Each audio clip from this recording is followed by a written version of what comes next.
These stories in today's video are meant to be true. It is up to you if you choose to believe them.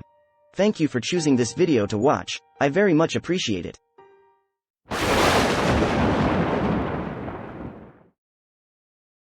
I've never really had any reason to be truly scared. Looking back, there isn't one experience I can think of that truly terrified me. I've jumped countless times, from sudden, loud noises or catching something move in my peripheral vision. I cannot recall ever fully screaming or shouting, but maybe that's because I'm not a very outspoken person anyway and would rather mask my feelings from others. I lost my eldest daughter once. She was 2 and we were in B&Q, a hardware store. They have model bathrooms and kitchens. There I am admiring some taps or tiles or whatever it was. I turn around to the shower she was messing in and, poof, gone. That was terrifying, but I wasn't scared, more frantic. Full disclosure, I found her taking a dump on one of the display toilets, not my proudest moment having to tell the employee they needed a cleanup in aisle 6. Anyway, so I haven't ever really been terrified, except once. It happened back when I was 17. I'd left school that summer and had 6 weeks before starting college. It was baking hot in the small, rural town that I lived in. Situated pretty much in the middle of England, it's an old coal mining town and, a bit of British history here, all the mines were closed down, which decimated both the economy and job opportunities of the small pit towns throughout the country. Back to my town, if you're old enough, or at least look old enough, you spend your time in the local pubs. If you're not, you have nothing else to do but roam the streets seeking your own entertainment. Me and my friends were the latter. On the main road through town, away from other houses, stood a dilapidated house known as the O'Briens. A 4-story, 6-bedroom mansion, compared to all the other houses in town. There was an old couple who lived there who, at this point, had passed away some years prior, called, you guessed it, the O'Briens. They had 2 daughters who had moved abroad and had never claimed the house, so it just sat, for years, building up dust and rotting away. A perfect opportunity for somewhere cool, private and exciting for 6 teenagers to hang out. The house had a ridiculously big back garden, which was equally ridiculously overgrown. It literally took us the good part of a day to stomp down a pathway through the nettles and brush. Once through, there was a garage that we could drop down onto, which we pulled up the roof of to gain access. We spent nearly all summer in that house, hanging out, graffitiing the walls, drinking, smoking, etc. But there was one room that eluded us. From the garage, you headed through a kitchen, which now only consisted of a broken window that had been boarded up and a damaged set of cabinets on the back wall. You then stepped into a hallway which looked right through to the front door, with a bathroom and 2 other large rooms on the left-hand side. On the right were the stairs to the 2nd floor. The staircase was built against a wall and had wooden planks running vertical. Directly opposite the kitchen door, built into the back of the staircase, was a large metal door that had been painted white, the paint now a sickly yellow dusty color and flaky. This door was locked. It simply wouldn't budge. And, looking at the hinges, it opened inwards. The house was big enough that we just kind of forgot about the locked door. We'd spend most days up in the 2 rooms of the 3rd floor away from the road outside to avoid any passers-by hearing us and phoning the cops. That was until one of the lads decided, for no apparent reason, to light the moth-ridden curtain on fire with a Zippo he was messing with. The curtain, dust-covered carpet and old, crinkled wallpaper went up in seconds. We only made it out by smashing the top window and jumping onto a dirt mound at the side of the garage. I think if adrenaline hasn't been coursing through us, it would have been a hell of a painful fall. We hid in some bushes over the road and watched the fire engine put out the flames, but before that it had engulfed the 2nd and 3rd floor. The 2nd was still usable once we got the courage to re-enter the house, but the 3rd was gone, just the outer walls and what was left of the roof. Shame really. So, we were confined to the bottom floor. The garage was too dark to see in, and only had an old table we'd found that you'd normally use to put the paste on wallpaper. We used it to get in and out of the roof. The kitchen wasn't much brighter, and the front room had a big window that overlooked the footpath and road outside, so that left us a small, bleak back room to chill in, which got boring very quickly. Boredom led to curiosity, and I noticed that one of the wooden planks on the side of the stairs was loose, and that there was an open space behind it. Finally we could see what was behind the metal door. What a mistake that was. They say curiosity killed the cat, but in this instance it questioned my whole belief. The wooden panels were surprisingly hard to pull off, even for 6 fairly athletic teenagers. So we went out scouting and brought back a few torches and a crowbar. It was still a slog, but we finally managed to remove 2.5 of the panels. Shining the light into the hole revealed another staircase that led downwards. Yet, it looked as though it was decades older than the rest of the house. Cobwebs engulfed every surface. And the stench of musk and damp attacked your nostrils if you got anywhere near the hole. After some giddy behavior, some pushing and shoving and a game of 6-man rock, paper, scissors, I grabbed a torch and slowly stuck my head through the hole. The room was darker than dark. So dark that the beam from the torch could be seen cutting through the blackness. I shone it down the staircase first. It went down deep. The hole we had made was maybe 4 or 5 steps from the door, and there were at least 25 below it. At the bottom, a wall, and a doorway to the left. I swung the torch to the right, towards the metal door, not expecting to see what I saw at all. The door was definitely locked, tight, with 3 separate dead locks that ran down the side, all barred. But what caught me by surprise was on the small lip of the top step, pushed firmly against the door, was a really outdated fridge. The ones that were squared and about waist high. I told the lads stood behind me and they laughed, thinking I was joking. One by one they stuck their head in the hole, checked out the bottom of the stairs and then the fridge. Each one as confused as myself. I remember sitting down, smoking a cigarette and debating how and why it would be there. The door clearly opened inwards, which meant the door must have been locked, from the inside, then somehow the fridge put up against it, from the inside. We spent the rest of the day checking the garage and surrounding area of the house for a trap door or another entrance, exit to the cellar, but couldn't find anything. We put it down to the sheer size and state of the garden and went home. The next few visits to the house was us trying to decide who would enter the cellar first. No one wanted to. And no matter how many games of rock, paper, scissors we played, it was always best out of a higher number. Until one day, I'd had enough. We were sat in a circle, in the other room.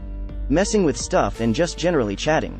Except me, I just sat and stared at this hole, this dark void in the wall. Finally, I got up, exclaimed my intentions, took the torch from my pocket and stepped inside. Everyone else quickly, and very excitedly followed. Immediately the first few layers of the wooden steps just disintegrated under my feet.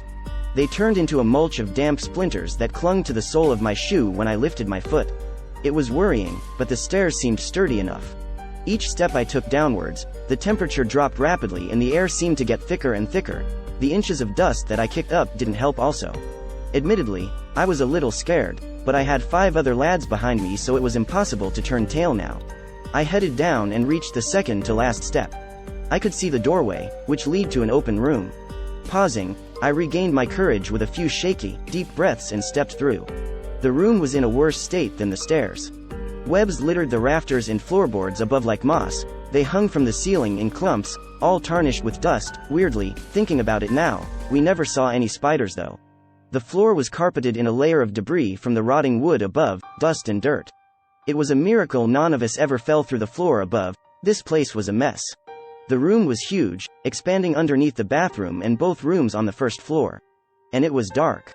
There was no light source, other than the torches 3 of us now carried. The room stood empty, except for a wooden table smack bang in the middle. No chair. Nothing around it. But on it stood a metal plate, crudely bashed into shape, with the remnants of a black goo on it. Next to the plate stood a tall, uncorked green bottle. One of the boys went over to it and picked it up. It sloshed as he did so, with a liquid of deep brown and layers of dirt inside. I never smelled it, but apparently it was putrid.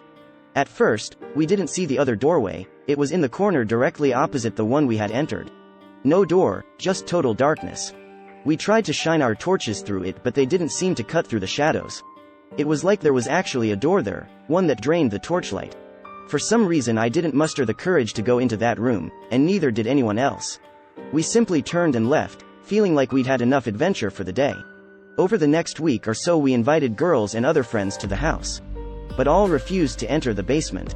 We found this hilarious. And would dare one another, more to show off than anything, to go down there either on our own or in pairs, without a flashlight, and see how long we could stay down there. Now, not once did I get scared while stood in complete darkness down there. It was kind of calming. But none of us ever got the courage to enter the other room. In hindsight, we should have questioned more why the door was metal, or why it was locked from the inside, and how a fridge got up the stairs and placed in front of the door, as a barrier, from the inside also. But, full of excitement and immaturity, it never crossed our minds. We just assumed that there would be some sort of other exit in the other room which led to the garden.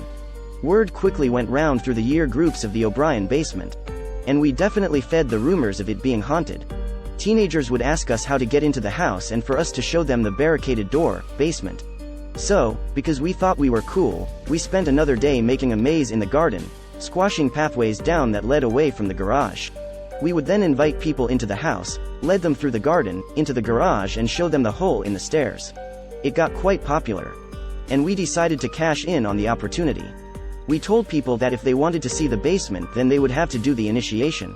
As they came in, we would have one person sat on the fridge, and another at the bottom of the stairs, both with torches, and send the people into the first room, telling them that they had to stay in there for 10 minutes, with the torches turned off, and then we would let them out. This went on for a while, and it was fun at first. A lot of people bottled it as soon as the torches were turned off. But some stayed. We'd cheers them back up the stairs when they completed it. It was a cheesy little ritual we created. But still, everyone refused to go into the other room. When questioned they just said they didn't feel comfortable. Until my little brother and his friend came. They were 2 years younger than us. And initially, we refused to let anyone who wasn't our age into the house. We were there all the time, and there were 6 of us in the friend group, so it was pretty easy to deter people away if they managed to find the entrance at the garage. But, after constant pestering and the initial curiosity of others dwindling, we decided to invite them along. We made a big deal out of it, taking them to the dilapidated fence at the back of the garden and tying their jumpers around their faces as we lead them blind through the maze of shrubbery and thorns to the garage. It was a decent drop from the hole in the roof, and, even though my brother managed it, his friend had to be lowered down by his arms. Once inside they were met with the stench of smoke that lingered from the floors above. We walked them through the kitchen and showed them the makeshift entrance to the basement. We told them the story of the metal door and how it didn't make sense, and gave them the option of staying in the first room, in pitch black, for 10 minutes, or go in the second room in pitch black for 5 minutes, and offer a lot of people initially picked until they got down the staircase. Second room, they said in unison. We all laughed, expecting them to change their minds immediately. One of the lads slipped through the hole in the wooden boards and turned right, heading up the stairs and positioning himself on the fridge. I went through next and positioned myself at the foot of the stairs. I'd just like to say, at this point, all of us, regulars, felt complete comfort going down to the bottom of the stairs practically alone. We'd all taken it in turns when bringing people down here and had done it numerous times each, so this time was no different.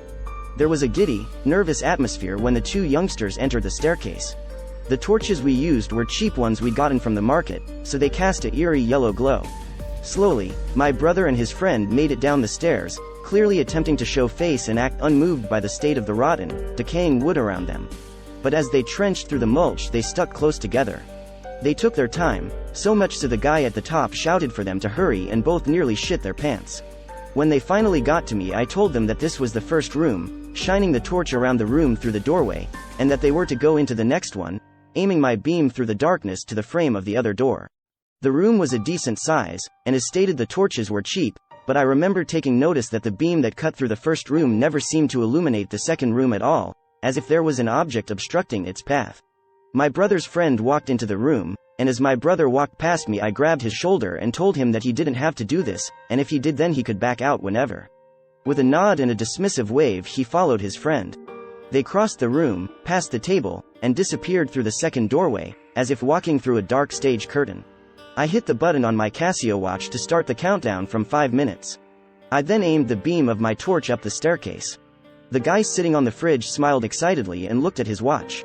I really need to piss, dude, I'll be right back, he said, jumping down and disappearing back through the gap. I stood at the bottom of those steps for what seemed like forever. I could hear the faint giggles from across the first room. They seemed muffled, as if hearing voices from behind a door. How long left? My brother's voice shouted. 3.5 minutes, I replied, checking my watch. Now, in the basement, despite it obviously being underground, there was never an uncomfortable temperature. It was colder than upstairs, but had no bite. There was never a chill. And, while being down there countless amount of times, not once had any of us felt any sort of breeze. But, and this memory still haunts me a little, especially when there is a sudden shift in temperature, I noticed that I became very cold, stood at the bottom of the stairs, to the point where I could see my breath when checking the time against the light on my watch face. The mumbles from the other room had stopped also. I tried to focus on them, see if I could hear any movement or the nervous noises they had been making before, but nothing. I remember getting freaked out, I don't know what about, but I could feel my heart beating faster. The hairs on my arms and the back of my neck stood on end. I turned on the torch and stepped into the first room. Yo, you guys alright? I called out. Nothing. No reply. "Oh, stop fucking about, time's up," I called again, and again no reply. I shone the torch through the doorway of the second room, but just like before, it was as if the beam cut through the first room and then stopped at the doorway. I crept closer, calling my brother's name, but he never replied. Then, as clear as day, so loud it hurt my ears after the silence, a voice, deep, brash and distorted, as if the sound had been twisted, bellowed. "Leave, now." I froze on the spot. Eyes fixated on the doorway.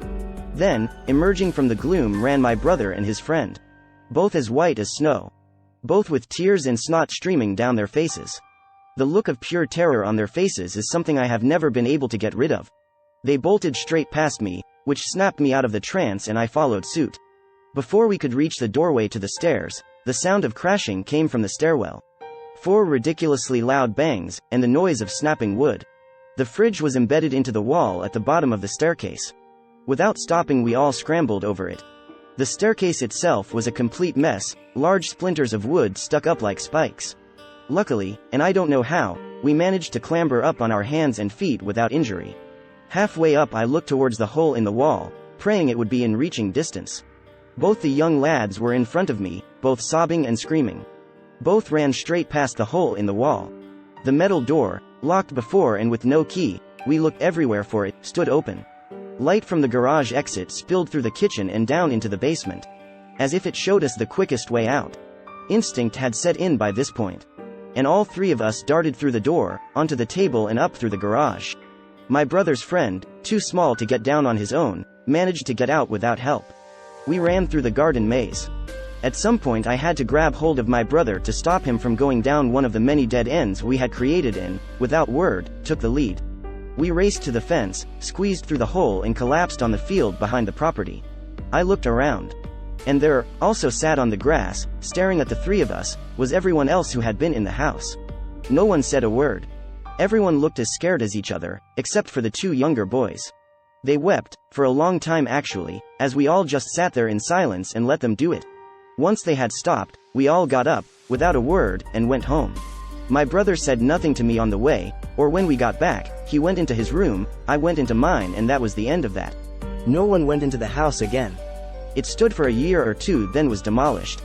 Apparently one of the daughters had finally come over and claimed the land, only to sell it to some new build project. Now, a group of houses sit where the garden and house were. Nice looking houses, to be fair. My brother still refuses to walk past that estate.